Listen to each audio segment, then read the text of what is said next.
ആശാ സമരത്തിലെ സമവായ ചർച്ചയിൽ അനിശ്ചിതത്വം. സമരക്കാരി ഇന്ന് ചർച്ചയ്ക്ക് വിളിച്ചിട്ടില്ലെന്ന് ആരോഗ്യവകുപ്പ് പിന്നീട് പറഞ്ഞു. മുതിർന്ന IAS ഉദ്യോഗസ്ഥന് അധ്യക്ഷനായി പഠനസമിതി രൂപീകരിക്കും.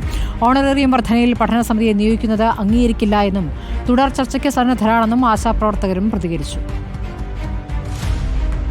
ഞങ്ങൾ ഇന്നലെ ചർച്ച നടത്തിയപ്പോൾ എല്ലാവരിടത്തും വന്ന് സൂചിപ്പിച്ചതാണ്. അതായത് 3 മാസം കൊണ്ടൊരു കമ്മിറ്റി വെച്ച് പഠിക്കാനൊരു ആലോചന അവിടെ നടത്തി. ഞങ്ങളൊഴിച്ച് ബാക്കി 4 യൂണിയനും അതിന് എഗ്രി ചെയ്തു. അത് ഓണറേറിയം വർധനവടക്കം.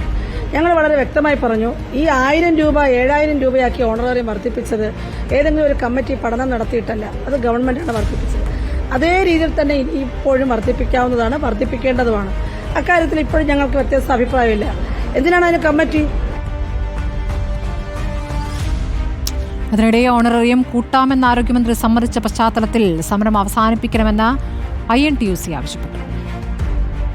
കാരണം അവര് അവസാനം പറയേണ്ടി വന്നു, ഓണറേറിയം കൂട്ടാം, ഓണറേറിയം കൂട്ടുക തന്നെ ചെയ്യും. ഇതാണ് മന്ത്രിയുടെ വാക്ക്. പിന്നെ വിരമിക്കൽ ആനുകൂല്യം നിർബന്ധമായി കൊടുക്കും. അപ്പൊ വിരമിക്കൽ ആനുകൂല്യം കൊടുക്കും എന്ന് പറയുമ്പോൾ എത്ര കൊടുക്കണം, എങ്ങനെ കൊടുക്കണം, എവിടുന്ന് പണം ഉണ്ടാക്കണം, എന്താണ് അതിന്റെ പാക്കേജ്, ഇതൊക്കെ ഒരു വിശാലമായ ചർച്ച വേണ്ടേ? ഇതൊരു പ്രോസസ്സിന്റെ ഭാഗമായിട്ടല്ല തീരുമാനിക്കാൻ പറ്റൂ. ഇതിനൊരു നല്ല അപ്രോച്ച് ഉണ്ടായി എന്നാണ് എന്റെ ധാരണ. 3 മാസത്തിനകം അതിന്റെ റിപ്പോർട്ട് വന്ന് യൂണിയനുകളുമായി സംസാരിച്ച് നടപ്പാക്കും. അതിനേക്കാൾ ബെറ്റർ പാക്കേജ് അവർ പറഞ്ഞത്.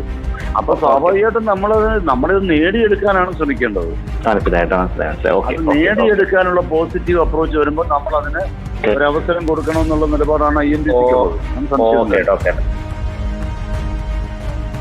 സുനിഷ അയിലൂറിന്റെ വിവരങ്ങളുമായി. സുനിഷ, ഇപ്പോൾ ആശമാരുമായി ഇന്ന് ചർച്ചയില്ല എന്നുള്ള കാര്യം ആരോഗ്യവകുപ്പ് പറയുന്നു.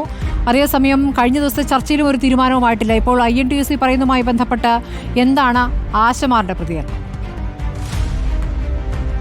സ്മൃതി, സെക്രട്ടേറിയറ്റിന് മുന്നിൽ ആശാവർക്കർമാർ നടത്തുന്ന സമരം 54-ാം ദിവസവും തുടരുകയാണ്. കഴിഞ്ഞ ദിവസം ആരോഗ്യമന്ത്രിയുമായി ചർച്ച നടന്നെങ്കിലും ഉന്നയിച്ച ആവശ്യങ്ങളിൽ കൃത്യമായ തീരുമാനമുണ്ടായില്ല എന്നതാണ് സമരം തുടരാൻ ആശാവർക്കർമാർ പറയുന്ന കാരണം. അതായത് ഓണറേറിയം വർദ്ധിപ്പിക്കുക, വിരമിക്കൽ ആനുകൂല്യം വർദ്ധിപ്പിക്കുക എന്നതായിരുന്നു പ്രധാനമായുള്ള ആവശ്യം. എന്നാൽ സർക്കാർ ഇന്നലെ പറഞ്ഞിരുന്നത് ഒരു സമിതിയെ നിയോഗിച്ചുകൊണ്ട് പഠനം നടത്തി 3 മാസത്തിനകം റിപ്പോർട്ട് സമർപ്പിക്കാനും ആ റിപ്പോർട്ടിന്റെ അടിസ്ഥാനത്തിൽ തീരുമാനമെടുക്കാമെന്നുമായിരുന്നു. പക്ഷേ ഓണറേറിയത്തിനെ ആ പഠന സമിതിയുടെ ഭാഗമാക്കരുത് എന്നതാണ് ആശാവർക്കർമാർ പറയുന്നത്. പകരം 3000 രൂപയെങ്കിലും വർദ്ധിപ്പിച്ചുകൊണ്ട് 3 മാസത്തിനകം നൽകുന്ന രീതിയിൽ അങ്ങനെ ഒരു സാധ്യത പരിഗണിക്കണമെന്നതായിരുന്നു ആശാവർക്കർമാർ അറിയിച്ചിരുന്നത്. ഏതായാലും വീണ്ടും ഒരു ചർച്ചയ്ക്ക് തയ്യാറാണ് എന്നതാണ് NHM-നെ ആശാവർക്കർമാർ അറിയിച്ചത്. പക്ഷേ ആരോഗ്യ വകുപ്പുമായി ബന്ധപ്പെട്ടപ്പോൾ നമുക്ക് മനസ്സിലാക്കാൻ കഴിയുന്നത് ഇനിയൊരു ചർച്ചയ്ക്ക് ആശാവർക്കർമാരോട് ഇതുവരെ പറഞ്ഞിട്ടില്ല എന്നതാണ്. പകരം ആരോഗ്യ വകുപ്പ് ഈ പഠന സമിതിയുമായി മുന്നോട്ട് പോവുകയാണ്. അതിന്റെ തയ്യാറെടുപ്പുകൾ ഏതായാലും നടന്നു കഴിഞ്ഞു എന്നതാണ്